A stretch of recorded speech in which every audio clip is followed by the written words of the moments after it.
Okay, did something really stupid, but anyway, I just want to show you I did not drain the antifreeze from the radiator, and I did not crimp the hose here in the overflow. So of course I created that right there. So anyway, you may want to do that. I did get out the other thermostat. I don't know, it doesn't look all that bad. I'm not sure exactly what the deal is, but regardless, it is bad.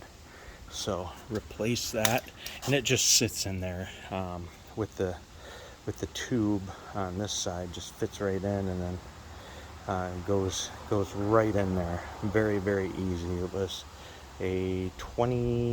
roughly a 20-minute job for somebody who's never done it, and a complete moron to just give it a shot, and looks good.